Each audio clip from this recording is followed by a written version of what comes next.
Funding for this edition of State of Affairs with Steve Adubato has been provided by Horizon Blue Cross Blue Shield of New Jersey. Here when you need us most. The Healthcare Foundation of New Jersey. The Russell Berry Foundation, making a difference. New Brunswick Development Corporation. New Jersey's Clean Energy Program, lighting the way to a clean energy future. PSC, where your story is our business. The New Jersey Education Association. Atlantic Health System, building healthier communities. And by the New Jersey Economic Development Authority. Promotional support provided by ROINJ, informing and connecting businesses in New Jersey. And by New Jersey Globe.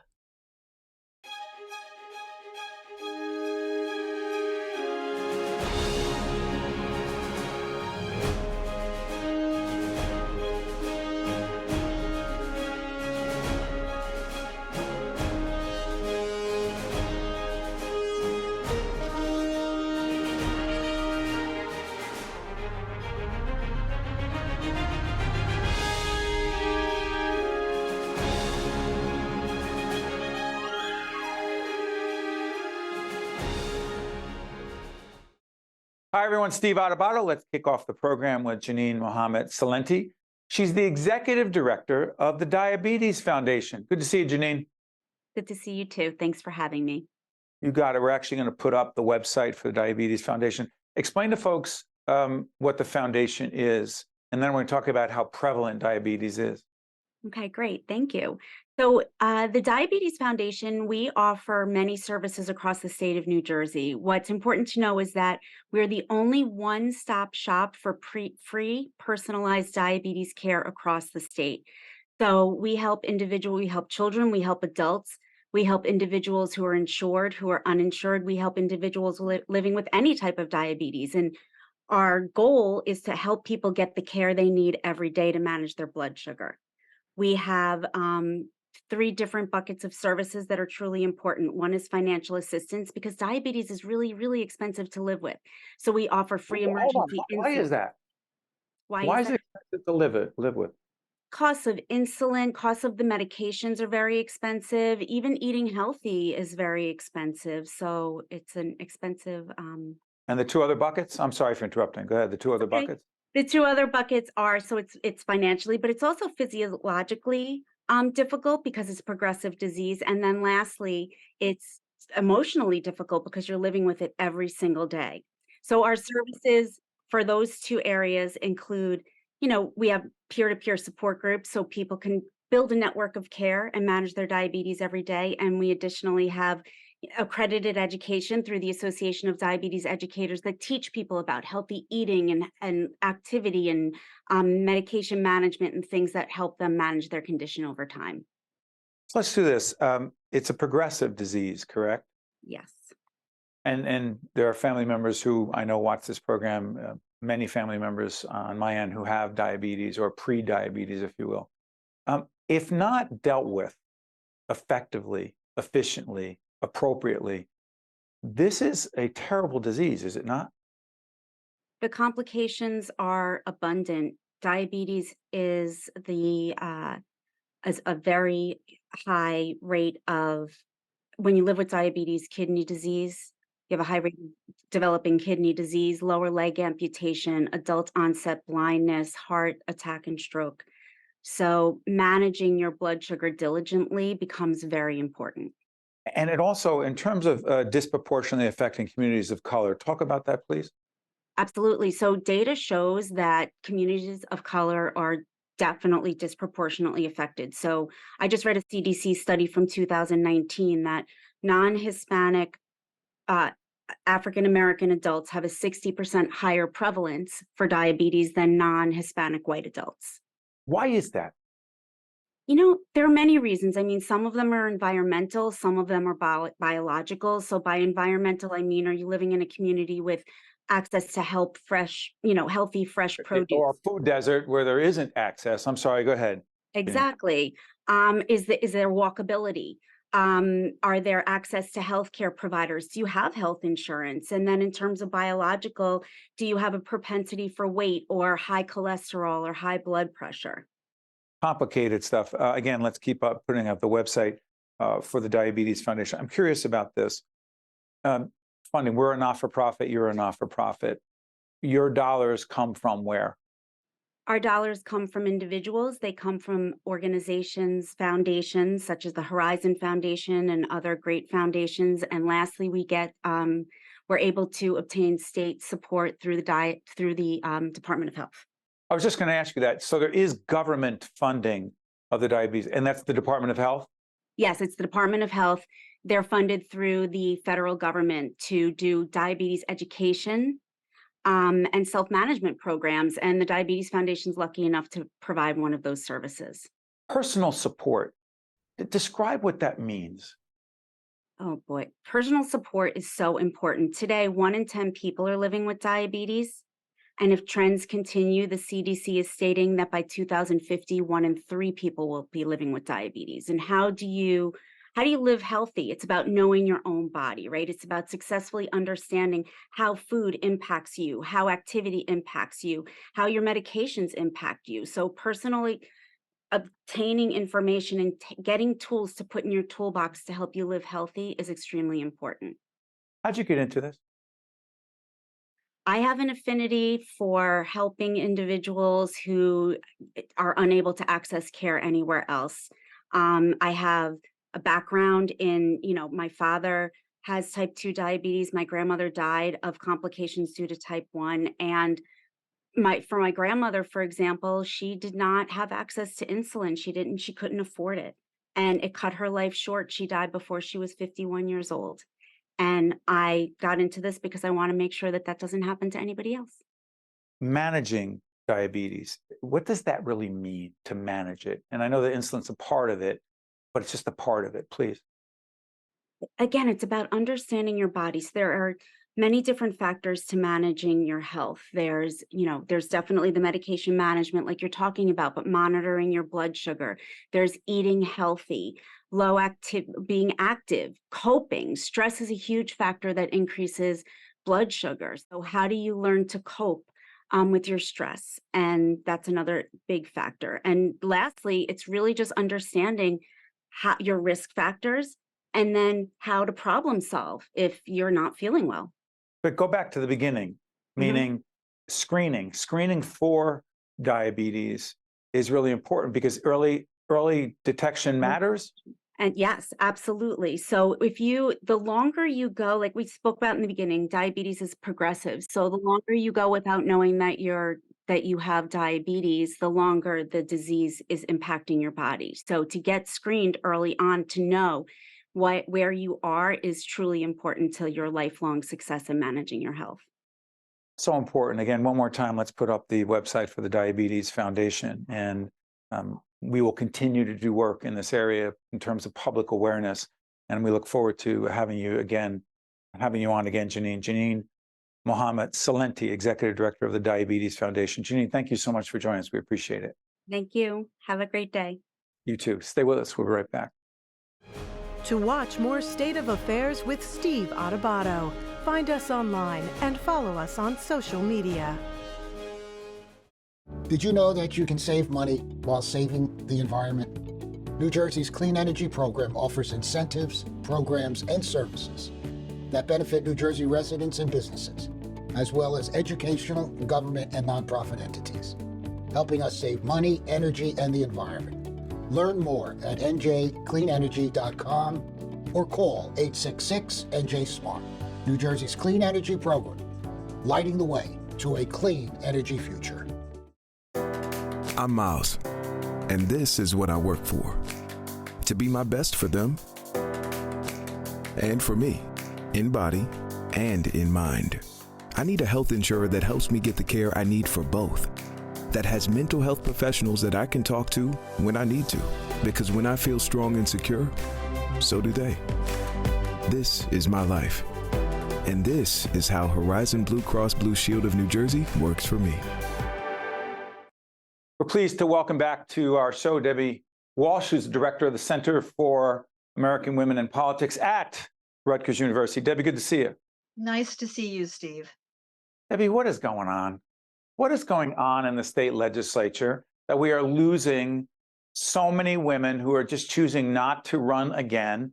Yes, a few members of the assembly are running for the Senate, but that's not what I'm talking about. What's going on? Well, it is a record year for women not running for re-election. And there's a mixed story there, right? Some of them have been serving for quite a while and they're tired and they're moving on. Some have had some health issues.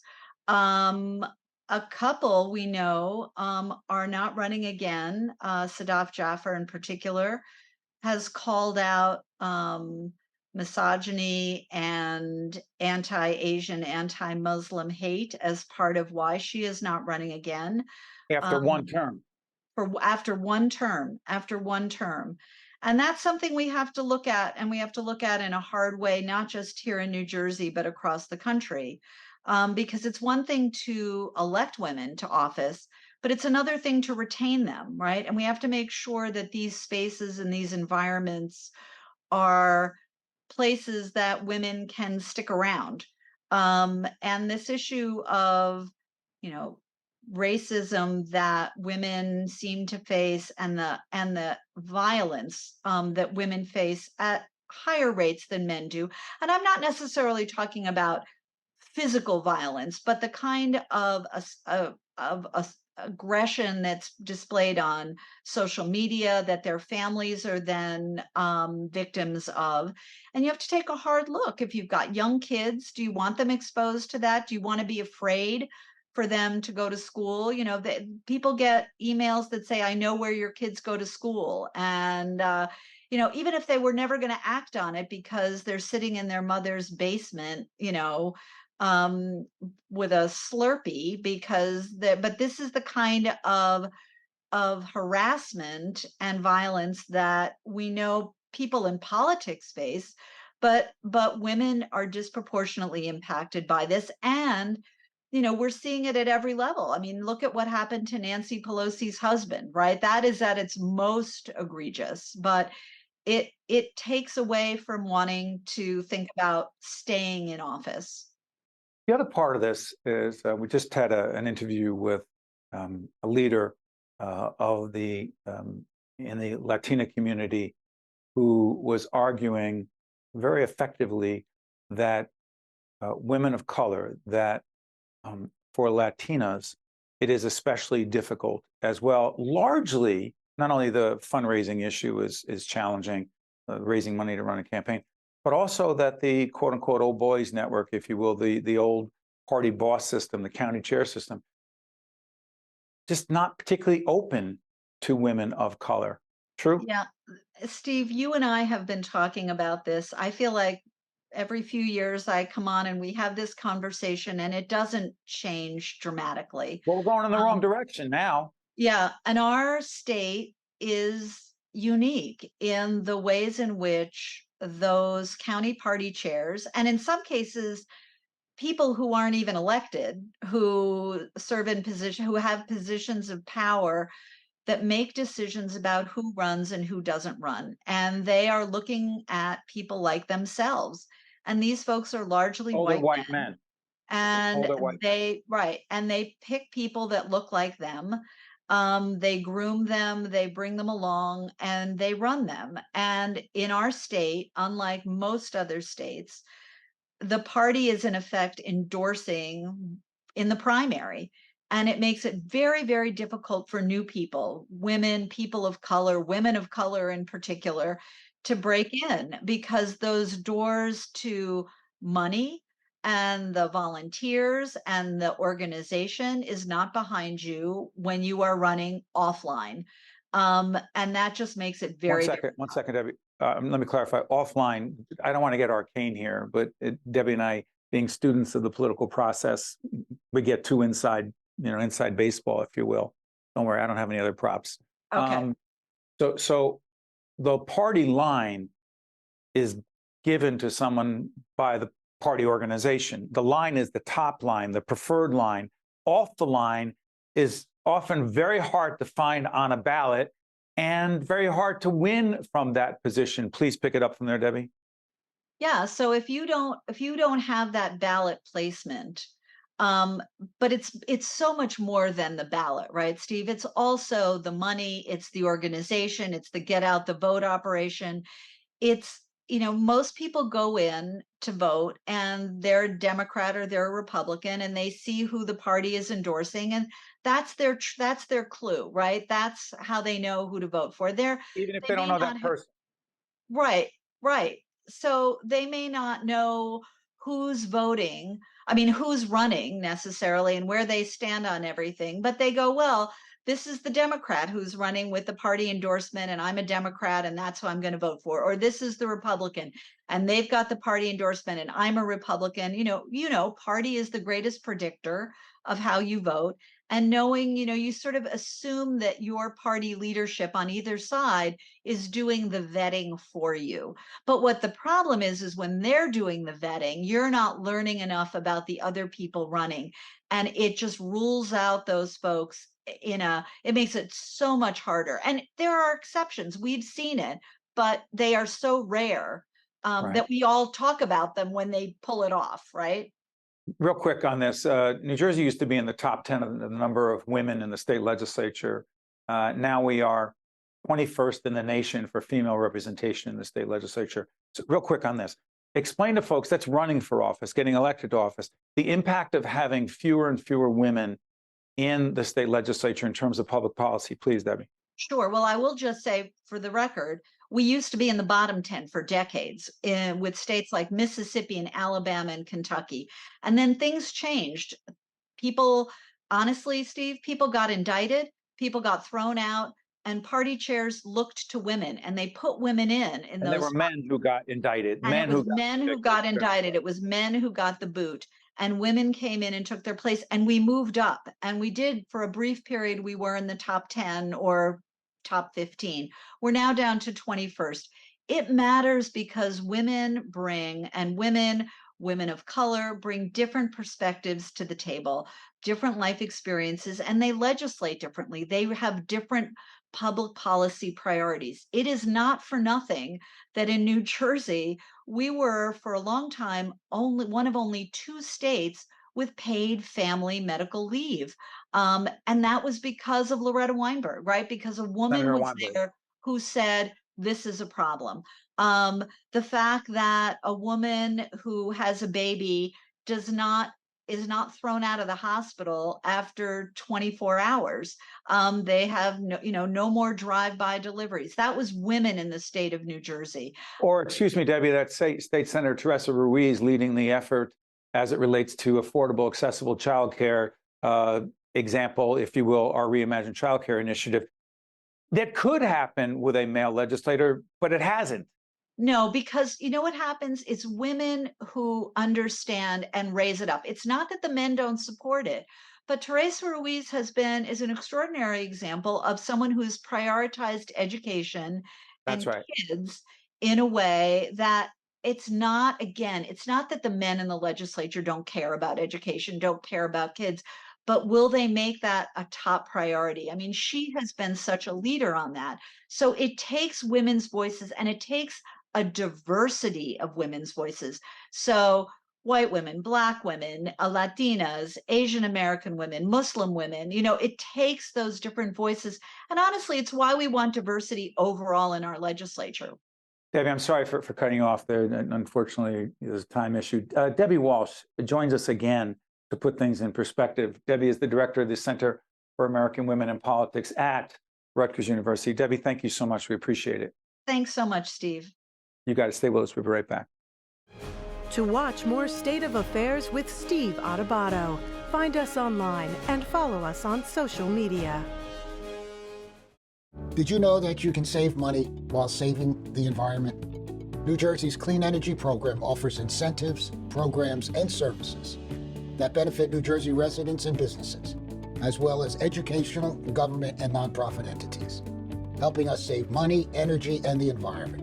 Learn more at njcleanenergy.com or call 866-NJ-SMART.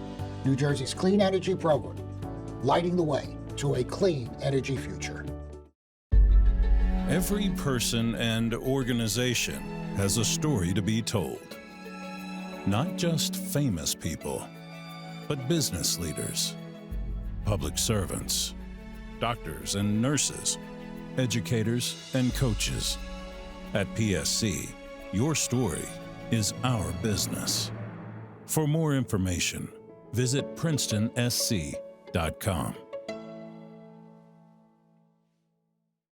We're now joined by Mike Renna, President and CEO of South Jersey Industries. Mike, good to see you.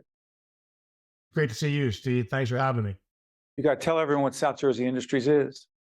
So South Jersey Industries is a energy holding company based out of Folsom, New Jersey, which is down by Hamilton. We own 2 natural gas utilities in the state of New Jersey, South Jersey Gas Company and then Elizabethtown Gas Company. In addition, we've got a number of non-utility businesses primarily focused on renewable energy development. The connection between South Jersey Industries and the governor's clean energy plan and your interaction with the New Jersey Board of Public Utilities, please talk about it. Sure. Look, the Energy Master Plan is something that every administration does. It's a blueprint for that administration's view of energy and energy use in New Jersey. Back in 2019, the governor put out the Energy Master Plan in his first term, and that included a rather unprecedented in this state move towards renewable energy and decarbonization. All things that, as a utility and someone who's proud to serve, 700,000 plus homes and businesses in the state, we welcomed. So our job was really to try to figure out how we fit, and really not just fit in terms of the energy future and the energy transition, but what ways our infrastructure can help to accelerate it. And that's really what we've been focused on for the last 4 years, now going on 5 years. And all of that is done in partnership with our regulators at the Board of Public Utilities. Mike, do us a favor, give us one concrete example that moves this conversation from a policy, conceptual conversation around clean energy and decarbonization, if you will, our carbon footprint, to a tangible, practical, relatable example of what needs to be done and how you and your colleagues at South Jersey Industries are involved. Go ahead. So I can give you 3, right? And they're all interrelated. So if you look at a natural gas utility, right, our primary assets and focus is really the infrastructure. It's the energy delivery system under the ground that currently brings natural gas to your home or your business. The ways that we can really help to accelerate decarbonization and this energy transition, the first is by modernizing our system, right? The more that we can reduce leaks on the system, the less methane, fugitive methane that gets into the atmosphere, which is a very potent greenhouse gas. We've invested billions of dollars to modernize our system and now have the lowest leak count in our history. I mean, we're in South Jersey Gas Company, we're in like the 20 range in terms of leaks, where, just a few short years ago, that would have been in the hundreds. So that's one. The other is energy efficiency. We are actually incented to help customers reduce energy, right? So, I mean, the easiest way to reduce emissions is to use less and to burn less, right? So we're incentivized. We have a number of programs that help customers become more energy efficient and use more gas.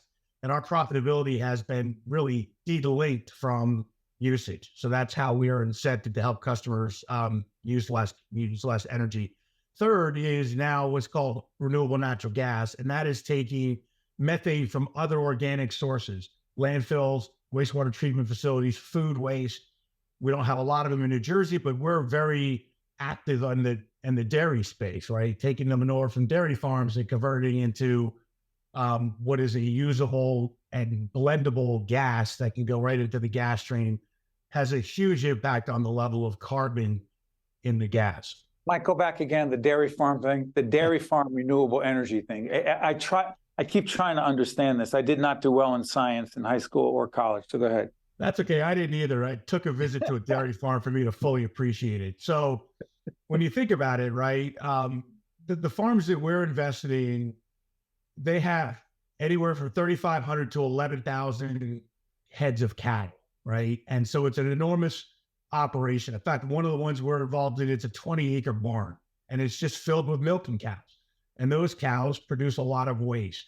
That waste is traditionally just sent to a lagoon where the methane, as it decomposes, the methane is then flared into the atmosphere.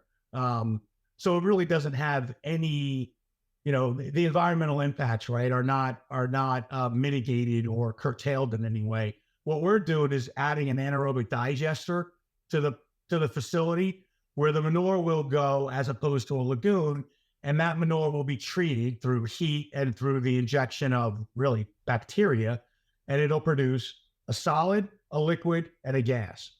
The solid becomes their bedding, the liquid becomes fertilizer, and the gas becomes a gas that you can blend into the natural gas pipeline and mix with geological natural gas and bring down the carbon content.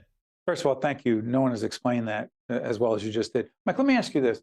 For those who don't buy into the carbon footprint issue, the climate change issue, the decarbonization issue, and think it's, quote, political. Well, I guess everything's political, but there's real science here, is there not?